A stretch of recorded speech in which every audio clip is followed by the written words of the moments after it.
Olá, a paz do Senhor.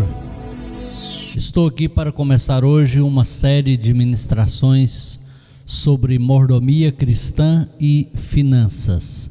Material este que também é um material do discipulado de preparação para o batismo que ministro aos irmãos da congregação onde eu frequento. Hoje nós vamos à primeira aula. Já vou aqui achar para a nossa reflexão de hoje. Muito bem, só mais um momentinho. Onde está? Assim, aqui está. Vai tendo um pouquinho de paciência, meus queridos. Mordomia cristã e finanças. Eu gostaria de iniciar esta série de 7 ministrações com uma leitura no Evangelho de Mateus, capítulo 25, dos versos 14 ao 30, nesta porção do Evangelho de Mateus, que é chamada pelos estudantes da Bíblia de o sermão profético, porque ele contém muitas profecias proferidas pelo próprio Senhor Jesus acerca das últimas coisas.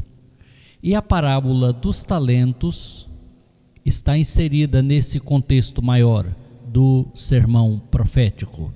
Passo a ler então a partir do verso 14. Porque isto é também como um homem que, partindo para fora da terra, chamou os seus servos e entregou-lhes os seus bens. E a um deu 5 talentos, e a outro 2, e a outro 1, a cada um segundo a sua capacidade. E ausentou-se logo para longe. E tendo ele partido, o que recebera 5 talentos, negociou com eles e granjeou outros 5 talentos. Da mesma sorte, o que recebera 2, granjeou também outros 2. Mas o que recebera 1, foi e cavou na terra e escondeu o dinheiro do seu senhor. E muito tempo depois, veio o senhor daqueles servos e fez contas com eles. Então aproximou-se o que recebera 5 talentos e trouxe-lhes outros 5 talentos, dizendo: Senhor, entregaste-me 5 talentos, e eis aqui outros 5 talentos que granjeei com eles. E o seu senhor lhe disse: Bem está, servo bom e fiel, sobre o pouco foste fiel, sobre muito te colocarei, entra no gozo do teu senhor. E chegando também o que tinha recebido 2 talentos, disse: Senhor, entregaste-me 2 talentos, eis que com eles granjeei outros 2 talentos. Disse-lhe o seu senhor: Bem está, bom e fiel servo, sobre o pouco foste fiel, sobre muito te colocarei, entra no gozo do teu senhor. Mas chegando também o que recebera 1 talento, disse: Senhor, eu conhecia-te, que és um homem duro, que ceifas onde não semeaste, e ajuntas onde não espalhaste. E atemorizado, escondi na terra o teu talento. Aqui tens o que é teu. Respondendo, porém, o seu senhor disse-lhe: Mau e negligente servo, sabias que ceifo onde não semeei, e ajunto onde não espalhei? Devias então ter dado o meu dinheiro aos banqueiros, e quando eu viesse, receberia o meu com os juros. Tirai-lhe, pois, o talento, e dai-o ao que tem 10 talentos. Porque a qualquer que tiver, será dado, e terá em abundância. Mas ao que não tiver, até o que tem, ser-lhe-á tirado. Lançai, pois, o servo inútil nas trevas exteriores. Ali haverá pranto e ranger de dentes. Bem, queridos, uma palavra, uma leitura um tanto extensa e com palavras que nos dão um certo temor, que nos causam um certo medo, um desconforto, um acerto de contas, e palavras elogiosas, mas também palavras de juízo. Esta parábola, dentre as mais de 30 que Jesus contou, ela retrata, ela aponta e se aplica a um momento da nossa prestação de contas daquilo que nós recebemos de Deus, ou seja, tudo, né? Tanto a vida, o tempo, as oportunidades que nela estão, como também os recursos financeiros, materiais e de qualquer natureza. Certamente, queridos, Deus que nos fez mordomos de tantos recursos, de tantas bênçãos da sua criação, Ele nos chamará também para uma prestação de contas um dia. Seja o salvo perante o tribunal de Cristo, como disse Paulo, se incluindo. Todos nós haveremos de comparecer diante do tribunal de Cristo para prestarmos conta daquilo que fizemos por meio do corpo, ou bem ou mal. Também a palavra de Deus fala que os ímpios serão julgados, cada um segundo as suas obras. Então todos comparecerão diante de Deus, na pessoa do seu Filho Jesus, a quem foi constituído todo o juízo, para uma prestação de contas. Assim como estes 3 servos, esses 3 criados, por que não dizer escravos naquele tempo e cultura, também compareceram diante do seu Senhor para uma prestação de contas. E a mordomia cristã, ela aponta para este fato, para esta realidade bíblica. A mordomia cristã, ela é um conceito bíblico de que Deus é o dono de tudo e nós somos apenas mordomos, administradores de todas as coisas que Deus criou, sobretudo daquelas que estão em nossa responsabilidade direta, pessoal. Isso inclui o dinheiro também, é claro. Por isso o nosso seminário é mordomia cristã e finanças, porque não se trata apenas de finanças, mas também de muitas outras coisas da vida, as quais nós recebemos de Deus e a Ele vamos prestar contas, inclusive o tempo e as oportunidades. Então eu gostaria nessa primeira aula de falar sobre o plano econômico de Deus para nós. Deus, na sua palavra, a Bíblia Sagrada, Ele tem princípios, Ele tem mandamentos, Ele tem orientações sobre tudo, sobre todas as coisas, sobre todos os aspectos da vida que nós precisamos. É só a gente olhar com atenção para a palavra de Deus que nós vamos observar que Deus não fala só sobre os nossos pecados, a nossa salvação, a nossa moralidade, mas Ele fala também sobre os dons e talentos e recursos que Ele nos confiou e que Ele ainda também vai nos confiar. Tem alguém que passou uma fase da vida em um patamar financeiro e outra fase da vida em outro patamar financeiro. O tempo passa e as coisas mudam. Estejamos atentos a isso. Deus tem um plano econômico, Ele tem um modelo de vida econômica para o seu povo, o povo de Deus. E tudo que Deus faz é perfeito. Esse modelo, ainda que num mundo imperfeito de pessoas imperfeitas, o plano de Deus é perfeito. É um plano real, verdadeiro, não tem a ver com a nossa moeda do Brasil, o real. É real no sentido de que ele é verdadeiro, ele não é ilusório, fictício. Deus não trabalha no mundo da fantasia. É um plano que funciona independentemente de raça, nacionalidade, nível socioeconômico, e funciona em qualquer país ou em qualquer época. É só seguir os ditames, os parâmetros, os princípios da palavra de Deus e administrar, gastar e contribuir os bens de acordo com aquilo que Deus revela na sua palavra. Mas tudo isso depende de um princípio que Jesus deixou claro lá no Sermão do Monte. É um outro contexto que vai do capítulo 5 ao capítulo 7 do Evangelho de Mateus, que são ensinamentos importantíssimos, basilares do reino de Deus. o reino que nós vivemos em nosso coração e na nossa vida real. Nós somos cidadãos de um país, mas sobretudo como cristãos, nós somos cidadãos do reino de Deus. Temos a Deus como nosso rei na pessoa do seu Filho Jesus, acima de todas as demais pessoas da terra. E o Sermão do Monte, ou da montanha, porque foi proferido no Monte das Oliveiras, ele traz os princípios do reino de Deus. E um dos princípios importantíssimos com relação aos recursos materiais, todos eles de qualquer maneira, está no capítulo 6, verso 21, quando Jesus disse: porque onde está o teu tesouro, aí estará também o teu coração. Outra versão diz estiver, né? Mas qualquer tempo do verbo estar redunda na mesma coisa. Onde estiver o meu tesouro, aquilo que eu julgo que eu tenho por importante, por precioso, é nisso que vou pôr o meu coração.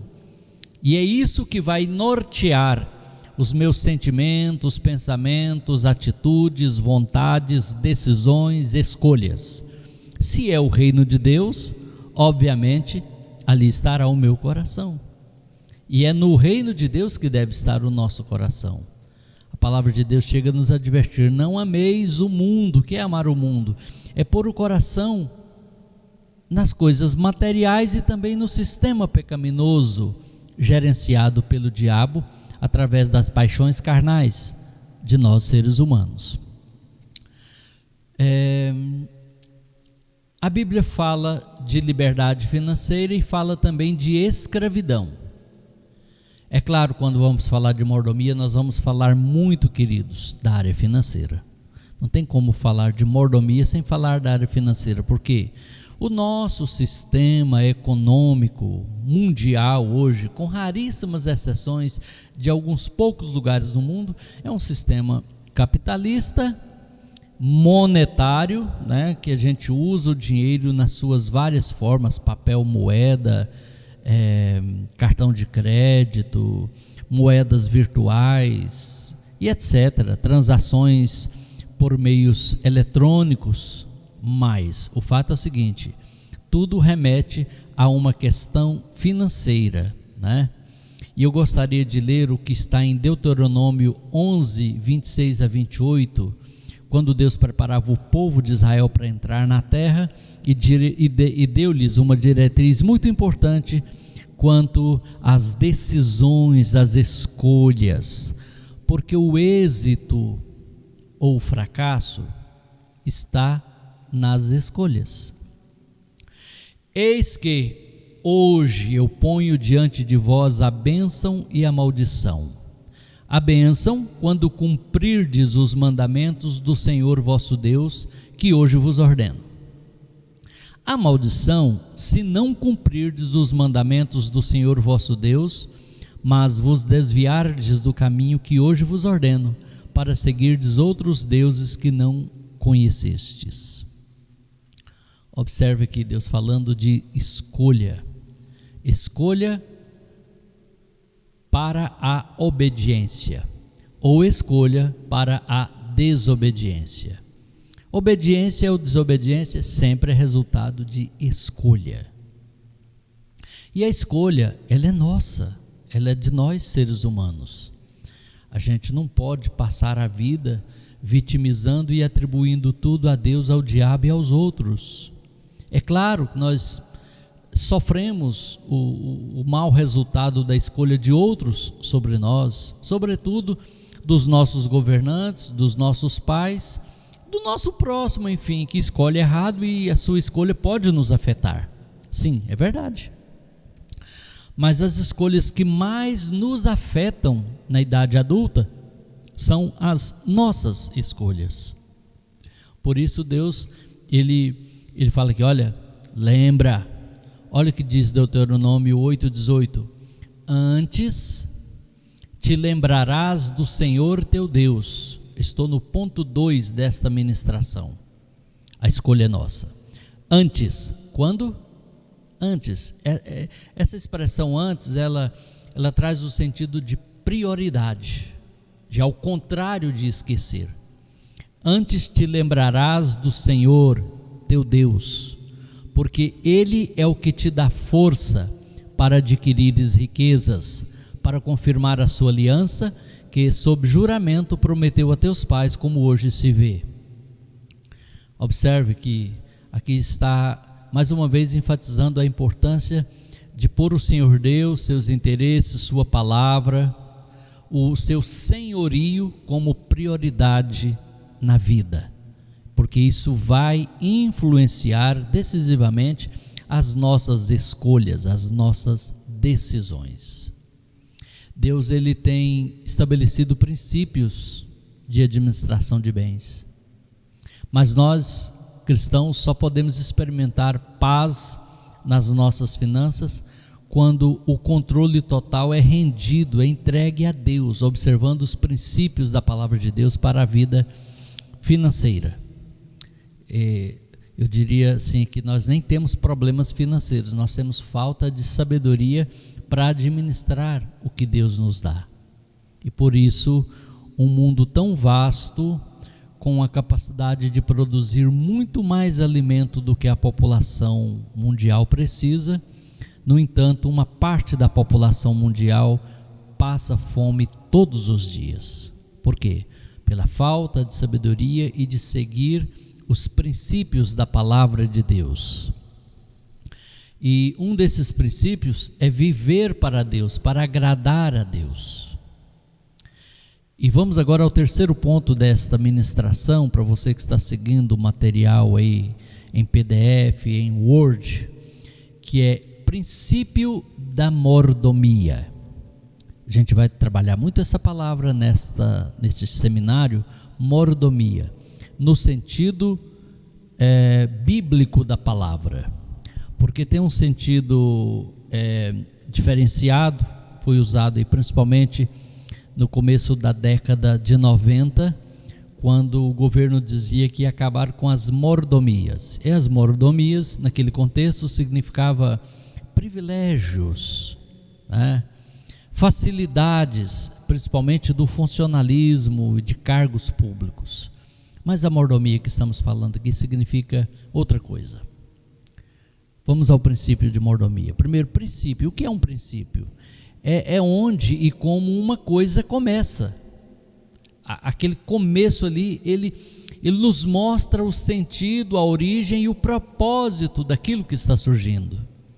Então, a mordomia é um princípio que mostra como Deus quer que alguma coisa aconteça.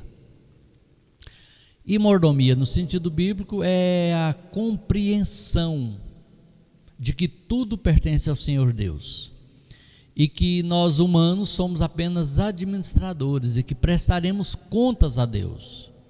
Então, um mordomo é alguém que administra os bens de outros, e mordomia bíblica significa a compreensão do cristão de que ele é um administrador daquilo que Deus lhe confiou, mas Deus é o dono absoluto e final.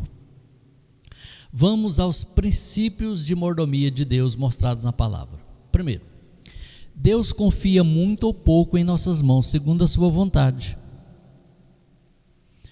Segundo, nunca seja dono de nada, ou seja, sempre reconheça que Deus é o dono de tudo que você tem. Terceiro, se Deus não for o dono absoluto, então o dono será ou você ou Satanás. Muito sério isso, né? Então é melhor que seja Deus. O Criador também seja o dono. Quarto, Deus quer abençoar pessoas que vão usar dinheiro segundo a vontade dele e não segundo as suas próprias vontades.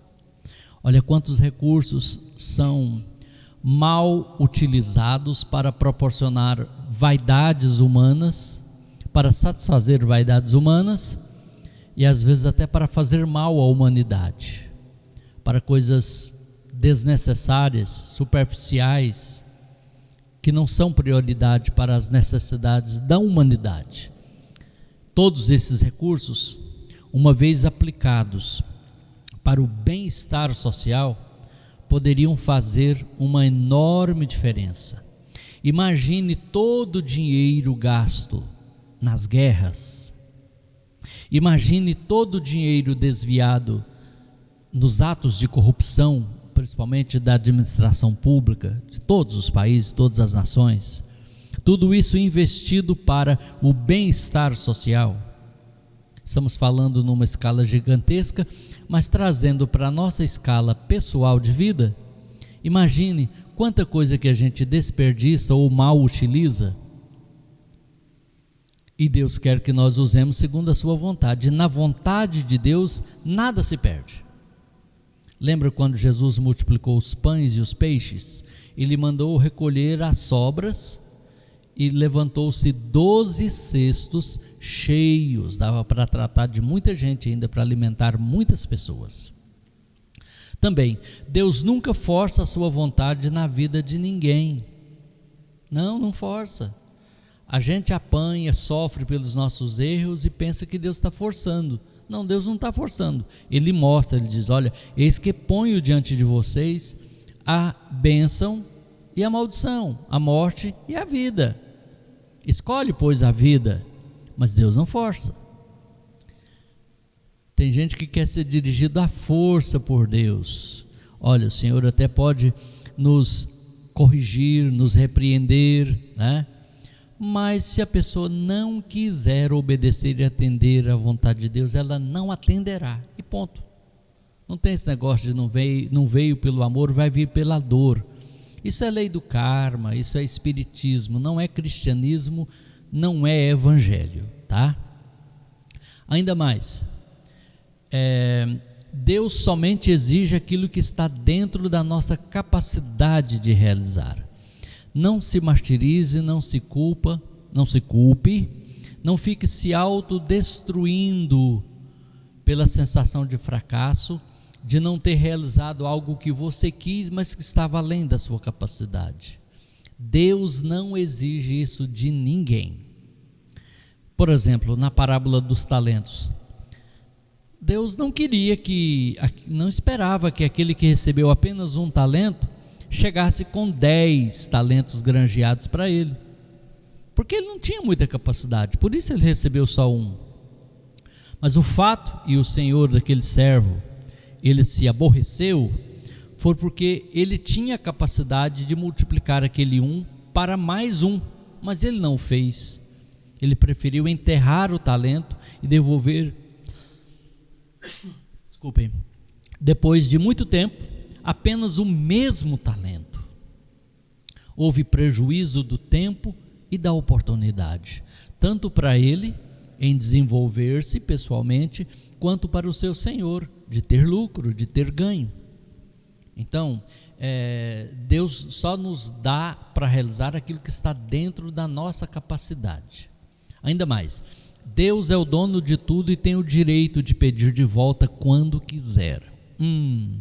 Lembro lá de Lucas 16, quando fala da parábola do mordomo infiel, e diz que o senhor daquele mordomo voltou e diz: olha, presta conta da tua mordomia, da tua administração, porque não poderás mais continuar sendo o meu mordomo. E ele estava com a administração daquela casa, das finanças daquele senhor, todas desorganizadas. Ele estava administrando mal e não estava certamente esperando para aquela hora a prestação de contas, mas ela chegou.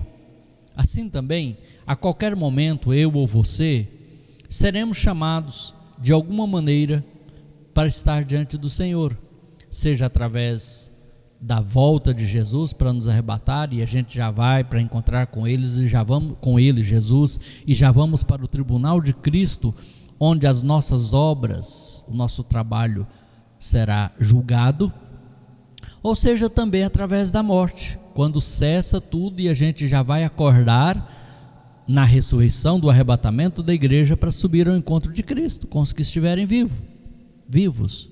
Então observe que Deus é o dono de tudo, né? E a qualquer momento ele pode pedir de volta.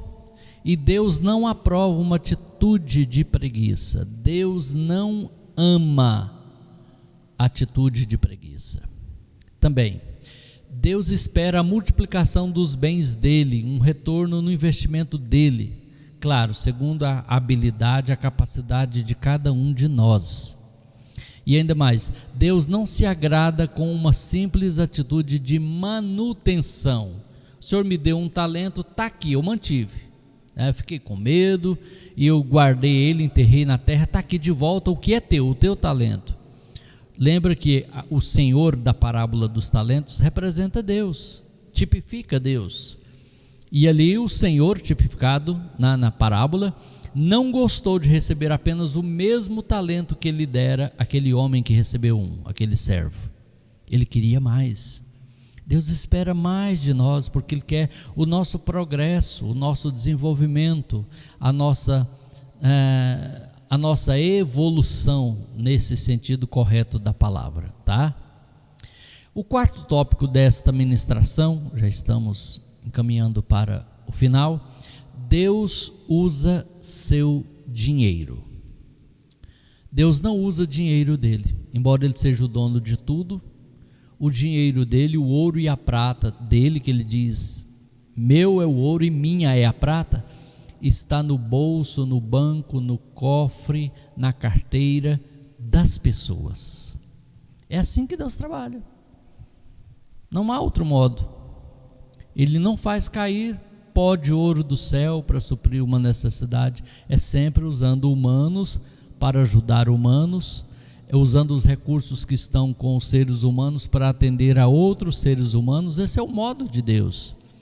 Então, Deus usa dinheiro para fortalecer a nossa confiança nele, porque o que é o dinheiro? O dinheiro representa a possibilidade de adquirir qualquer coisa, por exemplo, R$1 milhão. R$1 milhão você pode comprar uma boa casa em alguns lugares de algumas cidades, você pode comprar casa, carro, você pode comprar um pequeno sítio, ou você pode montar uma empresa. Então R$1 milhão representa muitas oportunidades, e Deus usa dinheiro para reforçar, fortalecer a nossa confiança nele. Olha o que diz Mateus 6, 32 e 33, é Jesus falando lá no Sermão do Monte. Porque todas estas coisas os gentios procuram. De certo, o vosso Pai Celestial bem sabe que necessitais de todas estas coisas. Mas buscai primeiro o reino de Deus e a sua justiça, e todas estas coisas vos serão acrescentadas. Então a prioridade, o reino de Deus e a sua justiça. Lucas 16, 11. Se, pois, não vos tornastes fiéis na aplicação das riquezas de origem injusta, quem vos confiará a verdadeira riqueza? Então, Deus usa o dinheiro para comprovar o seu amor para conosco. Muitos cristãos têm medo de entregar os seus bens completamente a Deus e por isso permanecem fora da mais perfeita vontade dele. Aqui vale um esclarecimento. O que é entregar todos os nossos bens completamente a Deus? É vender tudo, apurar um montante em espécie e entregar em alguma igreja? Não, não é disso que está falando. Alguém aí por aí pode até tentar te convencer que é isso, mas não é isso. Mas é administrar, possuir, levando em conta que Deus pode tocar o nosso coração para fazer doação, ajuda, ofertas, manter missionários, manter a obra de Deus, muito além daquilo que chamam de dízimo ou oferta alçada. É administrar levando em conta aquilo que Deus gostaria, o que Ele gosta, que Ele quer que a gente faça com aquele bem. Lembrando que se é dele, eu estou administrando para Ele. Ele pode me dirigir o coração para tomar decisões que eu na carne não tomaria.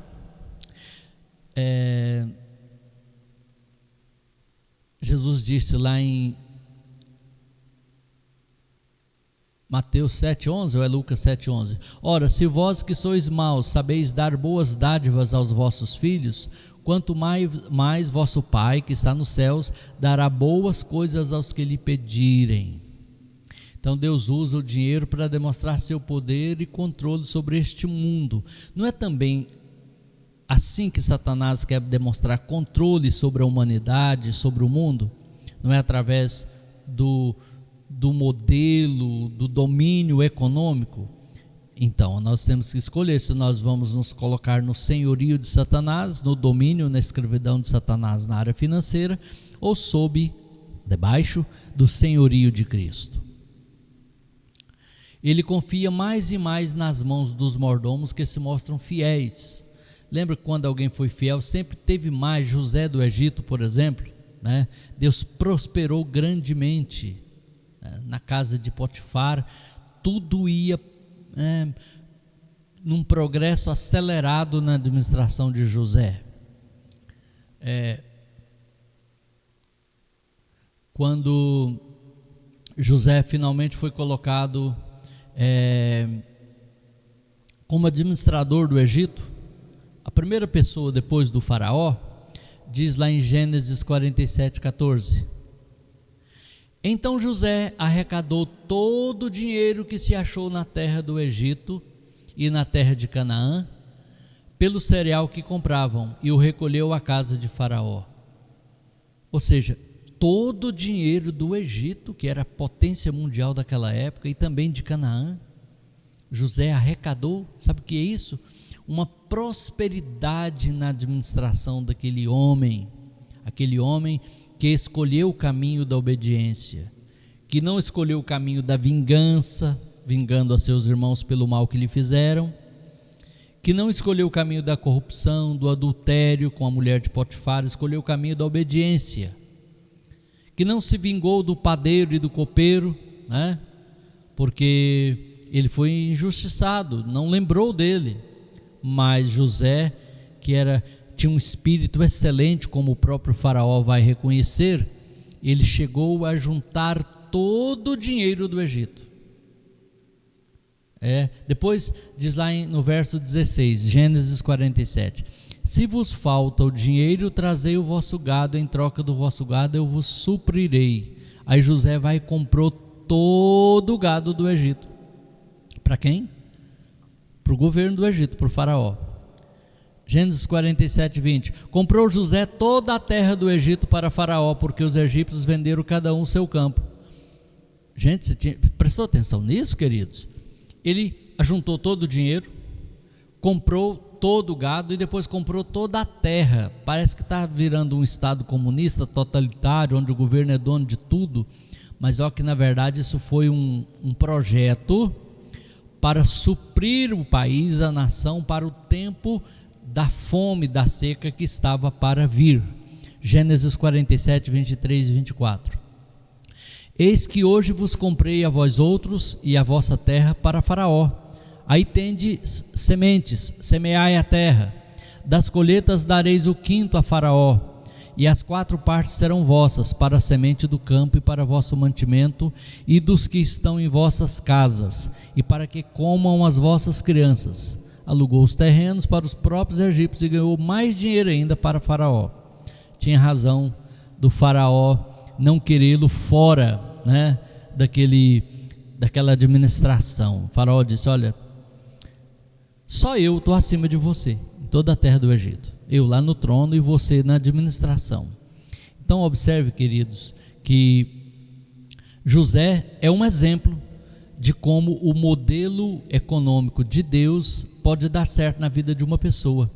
Ele tinha um coração para obedecer a Deus, para guardar a sua palavra, não era um homem malvado, vingativo, era perdoador, era zeloso, cuidadoso com o seu pai, mandou buscá-lo ainda que na velhice, queria junto dele. Era um homem que se guardou na hora da tentação, ele fugiu da tentação, como a Bíblia ensina, e era um excelente administrador. Administrar bem é uma demonstração explícita de sabedoria, e nós podemos aprender isso, podemos buscar de Deus sabedoria para administrar. Vem aí logo em seguida a nossa próxima aula, né? Atitudes erradas na vida do mordomo, mas por agora nós vamos encerrando hoje aqui esta aula, e eu gostaria de convidar você para a próxima ministração. assista o próximo vídeo. Você pode dar o seu like aí no YouTube, você pode se inscrever no meu canal e você pode compartilhar à vontade por qualquer meio, por qualquer rede social, esta ministração, para que mais vidas sejam abençoadas.